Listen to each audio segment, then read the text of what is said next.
Hello mga parts, ngayon po meron po tayong i-repair na isang electric fan na orbit fan Kaya kung bago lamang po kayo dito sa aking YouTube channel or napadaan lang, mag-subscribe na po kayo para lagi po kayong updated sa mga bago ko pong mga ina-upload na video. Marami po akong ina-upload na video tungkol sa pagre-repair ng mga gamit po natin sa bahay. Ngayon po, ito po yung ating i-repair na isang orbit fan. Ayan. Ito po ay ceiling fan, So, testingin po natin, i-plug in po natin sa kuryente, mga parts. Ayan, lagyan lamang po natin ito ng electrical tape para kung sakali mga magtikit, hindi po masira yung ating motor ng ating orbit fan, Saka para safe na rin po, mga parts. Ayan, lalagay po tayo sa sigurado, Kasi oras na nag-short yan, sira talaga yung kanyang makina. So, okay, plug in na po natin sa kuryente, Ito, sa saksakan ko dito, sa aking shop. Yan, andito po tayo sa aking shop, Yan na po yung ating table na gawaan po ng ating mga appliances. So, ayan, may kuryente po yan, Tingnan niyo po, Ayan, may kuryente po yan. Baka sabihin niyo po, wala pong kuryente. So, plug in. Kapansin-pansin niyo po, umiikot po siya. Yan. So, pag nagtagal po, ang sabi ng may-ari, humihinto. Yun, So, yan plug po natin. Kapansin-pansin po natin,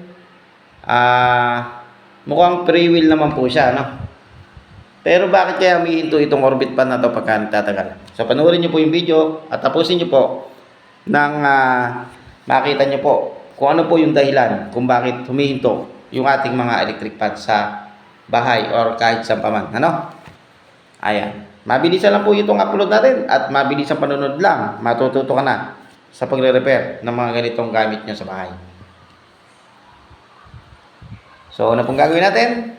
Tatanggalin po natin itong cover. Ayan. Pasin nyo po mga parts. Maalikabok po yung kanyang LC, Mukhang madalang itong linisin. Siyempre, nasa taas nga, nasa ceiling, Ceiling pan nga siya. Medyo talagang kumisan. Pag sa dami nating ginagawa, nakakatamad talagang linisin, So, alugin po natin yung kanyang shafting. Ito, yung tinatabanan ko po nito. Yan. Pansin nyo po mga parts, itong shafting na to, kalog. So, inalug ko po siya, kumakalog po. So, tingnan po natin, Tanggalin po natin to. Yan. Yun, So, tanggalin po natin yung ating capacitor at i-check po natin,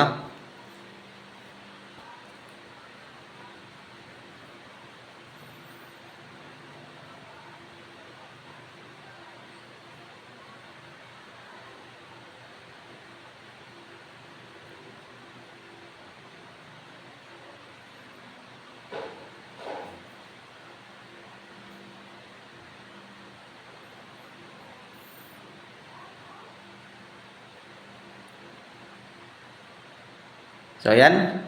Yung kanyang capacitor po, ang nakalagay po dito, 1.7, microfarad. So, balatan po natin yung dalawang wire na yan at i-test po natin, Yan.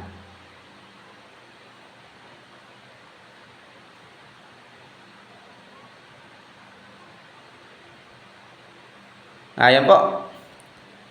So, ngayon, i-discharge po natin, Yan. Ngayon, gagamit po tayo ng digital multimeter, mga parts. Ayan, ito. Ito po yung aking ginagamit pagka magte-test po ako ng mga capacitor. Digital multimeter. So, ayan, iset lang po natin sa microfarad. Kung hindi nyo po alam, iset nyo lang po yung inyong digital sa letter F. May lalabas po dyan, letter F. Hanapin nyo na lang po, So, ayan. Kinakailangan po, meron po tayong makuha 1.7, yung tinuro ko po. Yung naka-indicate po doon sa capacitor. Kapansin-pansin nyo po, meron po tayong nakukuhang 1.3. Ayan, So, 1.3. Ang ibig sabihin yan, bagsak na yung kanyang microfarad, So, ang naka-indicate po, 1.7, naging 1.3, palitan po natin ang capacitor. Ayan po.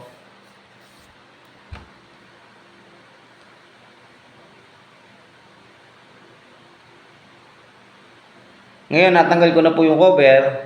At kapansin-pansin po natin na mayroong, ito, yan. Merong nabasag, ito, yung plastic, Merong nabasag na plastic sa loob. Ito po, yung nabasag po na yan yung spacer sa loob ng ating makina. Yun. So, tingnan pa natin, So, kapansin-pansin po natin, wala na po sa align yung ating rotor, sa loob.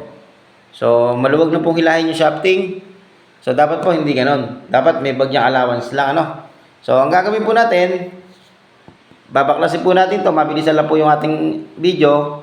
At ipapass forward ko na po yung ibang ating ginagawa para po tayo mabilis sa ating panonood, So, papalitan po natin yan ng spacer at ayusin po natin, ilalagay po natin sa tamang align. So, madali lang pong baklasin yung ating ganitong mga electric pan, ang orbit pan. 4 na tornilyo lang po. Dahan-dahan lang po kayo sa pagbaklas. Baka po mamaya lumihis yung screw, yung pamihit nyo, matuldukan nyo yung pinaka-windings niya, masugatan nyo. So, pagka nangyari po yon, hindi na po andar yung inyong nire-repair na electric pan. Lalo pa pong masisira. Kaya nga sabi ko po sa inyo, hindi po basta-basta mag-repair. Kinakailangan po, meron din po tayong pasensya or kinakailangan matyaga din tayo sa pagre-repair para yung ating mga ginagawa pong mga appliances napapagtagumpayan po natin matapos hindi po pwede yung pwede na, hindi pwede yung uubra na. So kinakailangan po pulido yan para yung ating mga customer nasisiyahan at syempre babalik yon pagka yung ating mga customer ay nasiyahan sa ating mga gawa. Yun. So, kung hindi masisiyahan po sa ating mga gawa yung ating mga customer, so hindi po babalik yan at maghahanap po ng mas matinong gagawa. Kaya kinakailangan po, pagka po magre-repair po kayo mga parts, ayusin nyo na po. Ayan. Kapasin-pasin nyo po mga parts. Itong rotor na to, ayan, basag yung kanyang spacer. Ayan o. So, sa katagalan po kasi, nag-iinit itong ating makina ng electric pan. Yung spacer po natin, plastic lang po yan. Ayan o. Nadurog na. So, ganyan. Pagka po nadurog yan, mawawala na po sa align yung ating rotor hanggang sa yung ating electric pan hindi na umandar ng tuluyan. Yan po yung mga nagiging dahilan kung bakit po yung ating mga electric pan kusa na lang siyang humihinto or hindi na natin ito mapaandar ng tuluyan. Sa mga ganyang problema po kasi nagmumula yan. Yan. Sa shafting, bushing, spacer, capacitor, at saka doon sa doon sa windings, pagka nasunog na, ala na. So ngayon, ang gagawin po natin, lilihain po natin to yung kanyang shafting. Ayan, Kapansin-pansin niyo po, nililiha ko po yung shafting.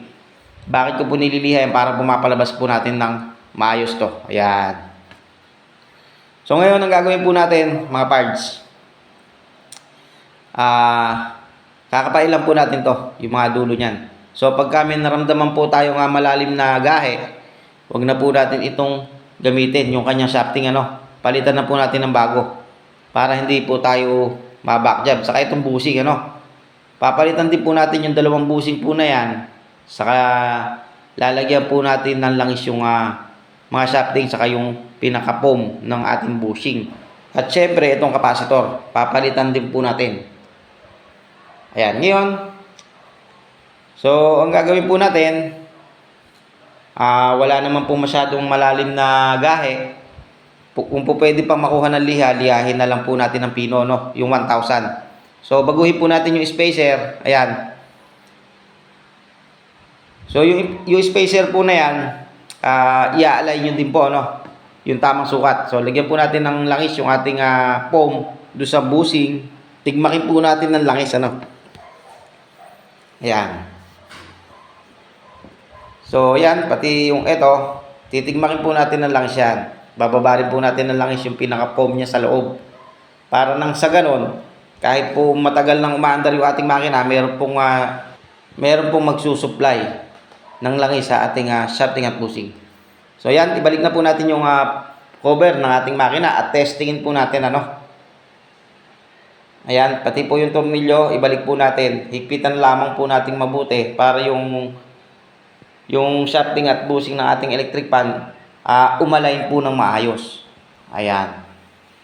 So, gawin po natin, linisin din po natin. Alisin po natin yung mga alikabok.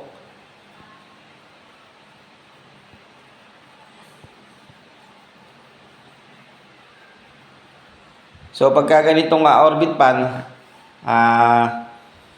madiwarang baklasin to, yung mga ganitong orbit pan, kaya medyo may kamahalan yung singil natin dito. Sa mga ganitong orbit pan na ganito, mga parts. Saka itong mga orbit pan na to, kaya pwede tayong magtaas ng singil dito. Saka dahil na lang medyo may presyo kasi ito. No? Hindi po kayo makakabili ng halagang 700 lang na ceiling fan. Pataas sa 1K po ang presyohan nito, kaya sa pagre-repair, alam nyo na, syempre, may presyo din, ano?